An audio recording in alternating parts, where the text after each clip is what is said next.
सभी को जोहार। मैं राजवीर शर्मा आपके अपने यूट्यूब चैनल टेट एकेडमी में आपका स्वागत करता हूं। आप नए हैं तो बेल आइकन दबाएं और हमारे चैनल को सब्सक्राइब कर देंगे। तो आज हम पढ़ने जा रहे हैं नॉलेज एंड करिकुलम। यह बीएड सेमेस्टर 2 और पेपर 11 का विषय है। इसका मेन आधार हमारा पाठ्यचर्या, जिसको करिकुलम बोलते हैं। नॉलेज मतलब ज्ञान बोलते हैं। पाठ्यचर्या का मतलब होता है कि विद्यालय या महाविद्यालय में पढ़ाई जाने वाली चीज़ें जो एक नियम अनुसार, एक समय, एक लक्ष्य के साथ पढ़ाई जाती है। ठीक है, तो पाठ्य और चर्या का यही शाब्दिक अर्थ होता है। आइए पहला पढ़ते हैं हम, बाल केंद्रित पाठ्यक्रम क्या होता है। अगर सवाल आपका आया तो आप इसमें से कुछ 6 बिंदु हैं जिसको आप महत्वपूर्ण मान सकते हैं। यह मनोवैज्ञानिक है। इसमें सर्वांगीण विकास होता है।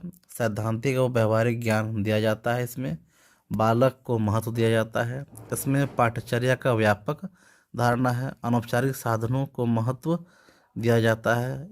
अगला देखिए पॉइंट आता है क्या, विषय केंद्रित पाठ्यक्रम। ये सब सवाल है जो मैंने शॉर्ट में लिखा है, इससे प्रश्न बनते हैं। तो यह अमनोवैज्ञानिक है, पाठ्यक्रम है। दूसरा, केवल बौद्धिक विकास होता है। इसमें इसमें सैद्धांतिक ज्ञान नहीं दिया जाता, ज्ञान दिया जाता है। फोर में है वस्तु, विषय वस्तु को महत्व दिया जाता है। इसमें पाठ्यचर्या की संकीर्ण धारणा है। आगे देखिए, शिक्षा अनौपचारिक साधनों की अवहेलना की जाती है। अगला देखिए, पाठ्यचर्या क्या होता है।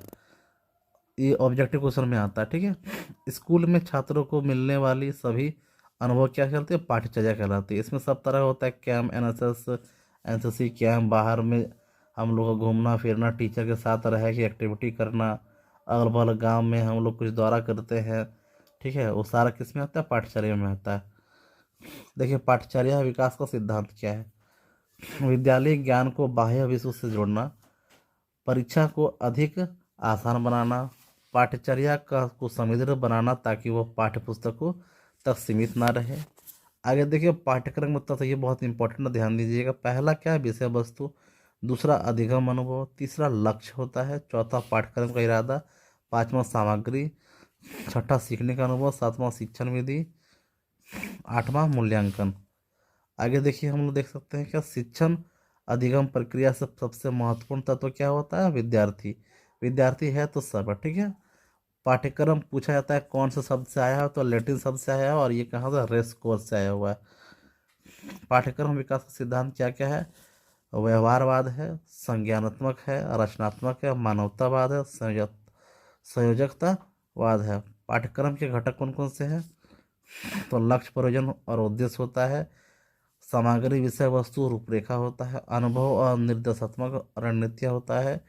मूल्यांकन रणनीति होता है। आगे देखिए, पाठ्यक्रम प्रभावित करने वाले घटक कौन कौन है, परीक्षा प्रणाली है, शिक्षण विधि है, विषय केंद्रित पाठ्यक्रम है, अध्ययन समिति है, सामाजिक परिवर्तन है। पाठ्यक्रम विकास की मुख्य प्रक्रिया है मूल्यांकन, दूसरा प्रतिपुष्टि, तीसरा उद्देश्यों की पूर्ति। ठीक है, फिर यहाँ देखिए, शिक्षा उद्देश्य का वर्गीकरण किसने दिया, ब्लूम ने। कब दिया, 1956। ये डेट के साथ पूछा जाता है। ठीक है, तो शिक्षा उद्देश्य का वर्गीकरण किसने दिया, ब्लूम ने दिया, 1956। ये पाश्चात्य विद्वान है। ठीक है, मूल्यांकन कार्यक्रम की विशेषताएं क्या क्या है, तो पहला है क्रमबद्धता है, वस्तुनिष्ठता है और वैधता है। ठीक है, ये मूल्यांकन कार्यक्रम की विशेषताएं हैं, और भी सारे, पर ये मुख्यतः नहीं होते हैं।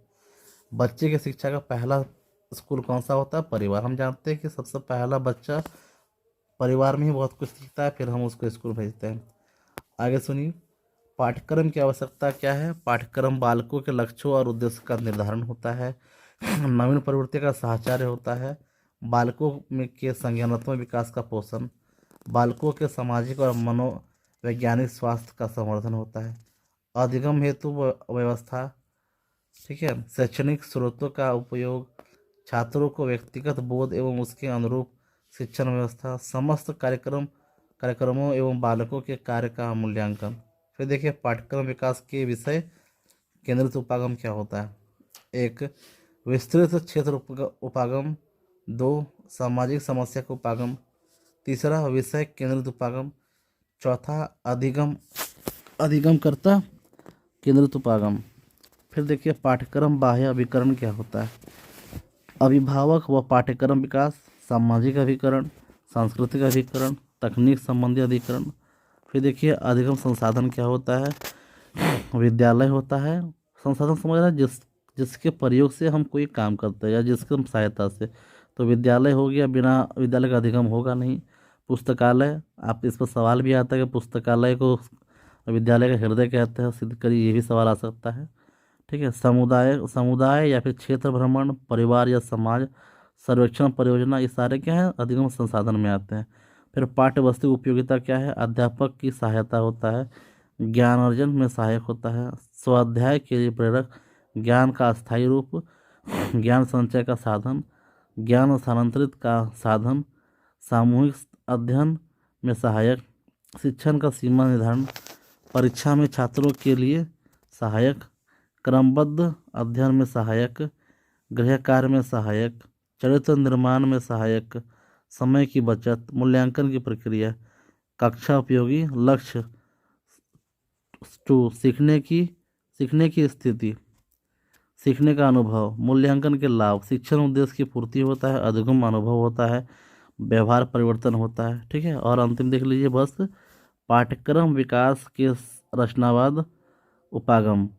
क्या इसमें क्या लिखा है, संलिप्तीकरण होता है, अन्वेषण होता है, व्याख्या होता है, विस्तरण होता है और मूल्यांकन करना। दोस्तों ये सब ऐसे क्वेश्चन है जो पिछले 3-4 साल पहले आए और सारे ये PYQs है, आप पूछे गए क्वेश्चन है, जिसका हमने आपको शॉर्ट पॉइंट से बताया। अगर आप इतना ही याद रख लेते हैं, रिकॉल दिमाग में आ जाएगा, चूँकि 2, 5 और जो 2 नंबर 10 नंबर के क्वेश्चन आते हैं, तो आप इतना आराम से कर सकते हैं। और ये सब जो हमने आपको बताया ब्लूम के बारे में, ठीक है, जो लैटिन शब्द पाठ्यक्रम कहाँ से आया, ये सब आपके ऑब्जेक्टिव में मात्र 5 आएगा। पिछला वीडियो में आपने देखा होगा कि बहुत सारा हमने दिया है, उसमें से लिखने में बहुत सारा कंटेंट मिला और कुछ कुछ ऑब्जेक्टिव भी भिड़ गया। तो ऐसे वीडियो के लिए हमारे चैनल पर बने रहें, लाइक शेयर सब्सक्राइब करें। बहुत बहुत धन्यवाद।